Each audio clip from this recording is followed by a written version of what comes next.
آپ کا معاشرتی رکھ رکھاؤ، آپ کی گفتگو اردو کے واسطے سے ہے، 74 سال سے آپ اردو کی خدمت کر رہے ہیں، تو آپ کے خیال میں ہندوستان میں فرقے وارانہ ہم آہنگی کے لیے اردو کہاں تک اور کتنا کردار نبھا سکتی ہے؟ اردو ہی ایک واحد ایسا راستہ ہے جو مختلف اقوام کو، ملتوں کو، ذاتوں کو، برادریوں کو، صوبوں کو، زبانوں کو مطابقت سے، مصالحت سے، مشابہت سے یکجا کر سکتا ہے۔ اس میں ہندو، مسلمان، سکھ، عیسائی، یہودی، پارسی، جینی سب نے مل کر امیر خسرو سے اور آج کے دور تک سب ہر دھرم کے آدمیوں نے مل کے، چندربھان برہمن اردو کا پہلا شاعر ہے جس نے شاہجہان کو غزل سنائی مطلع سے مقطع تک، چندربھان برہمن۔ جس طرح میر غالب اور اقبال کی شخصیت ہے، رتن ناتھ سرشار، دیا شنکر نسیم اور برج نائن چکبست کو کون بھلا سکتا ہے؟ پنڈت برج موہن دتاتریہ کیفی، علامہ زار اور امر ناتھ مدن ساحر کو، رگھوپتی صاحب فراق کو، جوش اور جگر کی طرح فراق گورکھپوری کو تمام دنیا اردو مانتی ہے۔ آج بھی پاکستان میں پنڈت برج موہن دتاتریہ کیفی کو پڑھایا جاتا ہے۔ واحد زبان ہے، ہر قوم، ہر فرقے، ہر ادارے نے چھوٹی چھوٹی بولیوں نے جو ہر 10-15 میل کے بعد بدل جاتی ہیں، خالی زبانیں نہیں، اودھی، ہریانوی، گجراتی، دکنی، میتھلی، برج بھاشا، سورسینی، اپبھرنش، کھڑی بولی کو عربی، فارسی، ترکی اور سنسکرت کی پراکرتوں سے ملا کر یہ شروع یہاں سے ہوئی، زحال مسکی مکن تغافل درائے نینا بنائے بتیاں، کتاب ہجرہ نہ دارہ میجا نہ لیہو کاہے لگائے چھتیاں، شبان ہجرہ دراز چو زلف و روز وصلت چو عمر کوتا، سگی پیا کو جو میں نہ دیکھوں تو کیسے کاٹوں اندھیری رتیاں۔ گوپال متل، ہری چند اختر، ارش ملسیانی، جگن ناتھ آزاد، لبھو رام جوش ملسیانی اور گلزار دہلوی کو کون بھول سکتا ہے؟ اس لیے مشترکہ تہذیب، متحدہ تمدن، قومی یکجہتی، اتحاد اور ہندو مسلمانوں کے اختلاط کے لیے مشرق بعید سے مشرق وسطی تک واحد صراط دوستی اور عالمگیر اخوت کی اگر کوئی علمبردار اس ملک میں زبان ہو سکتی ہے، جیسا کہ سر تیج بہادر سپرو نے کہا تھا کہ ہماری متحدہ تہذیب کا واحد ورثہ ہے جو امانت ہے ملک اور قوم کی، میں اسی کی تائید میں یہ بات کہتا ہوں۔ بہت خوب گلزار صاحب، آپ نے اردو کی ترویج و ترقی کے لیے زندگی کو وقف کر دیا اور آپ کا بنیادی مقصد اردو کی ترویج تھی، اردو زبان بھی، اردو ادب بھی، اردو تہذیب۔ جی، تو اس سمت میں آپ نے خصوصاً کیا کیا؟ میں نے یہ کیا توحید خالق اور توحید نوع بشر، اس کو کہ ایک خالق ہے، ایک مخلوق ہے، نوع بشر ایک ہے، ہیومن ریس، مین کائنڈ، مانوتا ایک ہے، مشرق کی ہو یا مغرب کی، سارا برہمانڈ، ساری سرشٹی، ساری کائنات، ساری ماورائے کائنات جو مخلوق خدا ہے، اس کی تخلیق کی نوعیت محبت اور خدمت پر ہے اور توحید ذات پر ہے۔ تو جب ایک خدا اور ایک مخلوق ہے تو بیر کس بات کا؟ اس بات کو میں اپنے نظم میں، نثر میں، تقریروں میں، شاعری میں اس کو میں پروجیکٹ کرتا ہوں جس طرح بھی کرتا ہوں۔ تو اب اس مرحلے پر کچھ نمونہ کلام اگر عطا ہو جائے؟ بہت اچھا، کچھ شعر بھی سنا دیتا ہوں نواب۔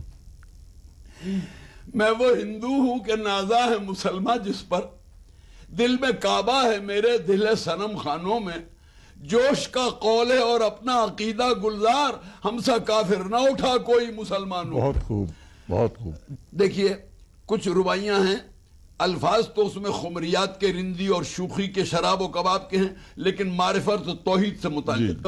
ساقی کی نگاہوں سے جوانی مل جائے، ساقی کی نگاہوں سے جوانی مل جائے، پھرتی ہوئی مستی کی کہانی مل جائے، دیتا ہے تو دے جام ہوسکاروں کو، گلزار ارم سے مجھے پانی مل جائے۔ واہ واہ واہ، دیتا ہے تو دے جام ہوسکاروں کو، گلزار ارم سے مجھے پانی مل جائے۔ عرض کرتا ہوں، شبنم کی مدد سے باغ دھل جاتے ہیں، اشکوں سے گناہ کے داغ دھل جاتے ہیں، شستہ جذبات ہوں کہ شستہ افکار، انسان کے دل و دماغ دھل جاتے ہیں۔ بہت خوب۔ شستہ جذبات ہوں کہ شستہ افکار، انسان کے دل و دماغ دھل جاتے ہیں۔ اس کہتا ہوں، راز الفت کا کون پہچانے، راز الفت کا کون پہچانے، یہ سمجھتے ہیں صرف دیوانے، یہ سمجھتے ہیں صرف دیوانے، کون سمجھا ہے کون سمجھے گا، شمع گردش میں ہے کہ پروانے، کون سمجھا ہے کون سمجھے گا، شمع گردش میں ہے۔ اب دوسرے رنگ کی سن لیجئے، داغ کے رنگ میں، جی، میدان محبت میں غضب ہیں ہم لوگ، اللہ مسبب ہے، سبب ہیں ہم لوگ، از بس کے ہے ہر چیز کا خالق اللہ، اللہ سے انگور طلب ہے ہم لوگ۔ بہت خوب، بہت عرض خوب۔ کرتا ہوں پاکیزہ بزرگوں کی نشانی دے دے، ساقی مجھے انگور کا پانی دے دے، آنے کو جو ہو عمر بزرگی لے لے، لا جام میں کچھ اور جوانی دے دے۔ بہت خوب۔ لا آخری ربائی سن لیجئے جی ارشاد۔ کہ دو روائیاں، رسم کوہنا کو توڑ دے ساقی، حور و جنت بھی چھوڑ دے ساقی، اپنی آنکھوں سے میرے ساغر میں زندگانی نچوڑ دے بہت ساقی، خوب، واہ اپنی واہ آنکھوں سے میرے ساغر واہ، میں واہ۔ زندگانی۔ اس خاندان کی آخری ربائی میں مصروں کا ارتقا دیکھیے، دلدل اور مٹی اور مجاز سے شروع ہو کے حقیقت تک پہنچتے ہیں کہ میں انگور پلا دے ساقی، میں انگور پلا دے ساقی، شعلہ طور پلا دے ساقی، شعلہ طور پلا دے ساقی، حوض کوثر سے منگا کر مجھ کو نور ہی نور پلا دے ساقی۔ بہت نور ہی اچھا، نور۔ بہت خوب، بہت عمدہ۔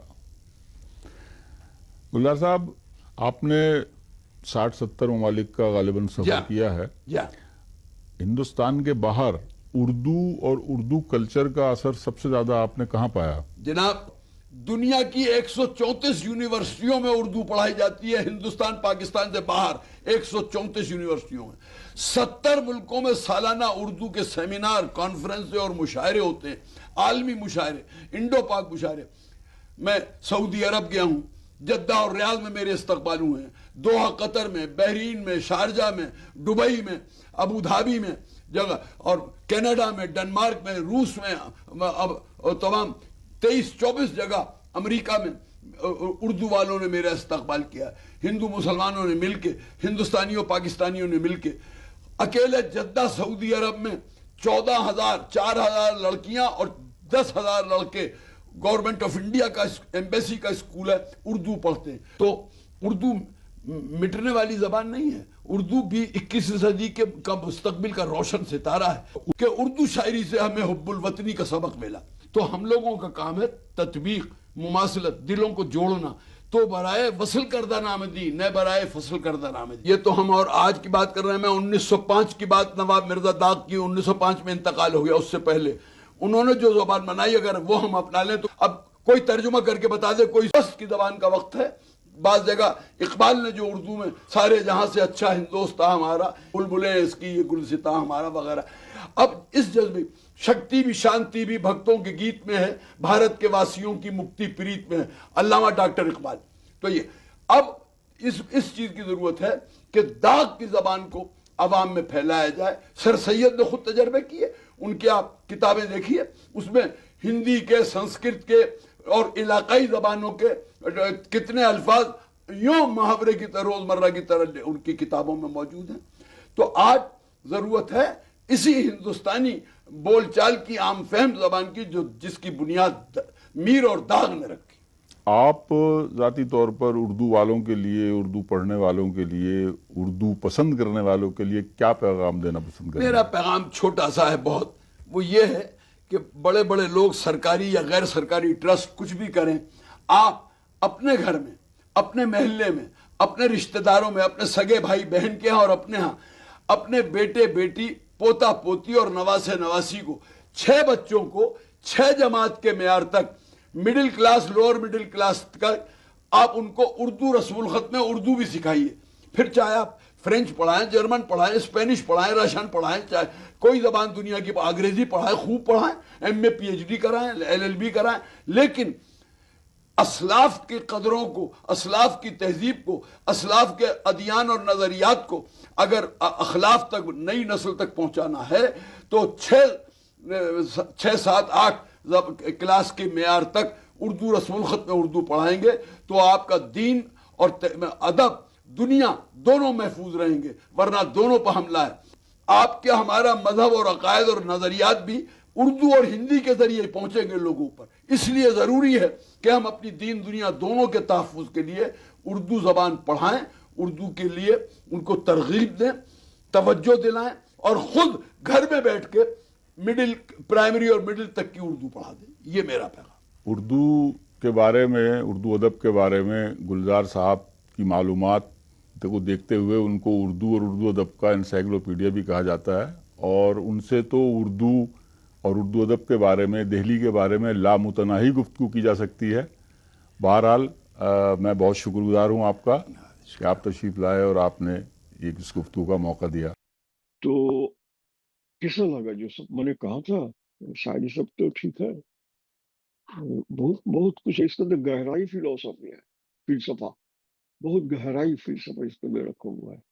تو ٹھیک ہے، خدا حافظ، آج یہاں تک کی، پھر دوسرے کوئی بات میں چلے آنے۔ خدا حافظ۔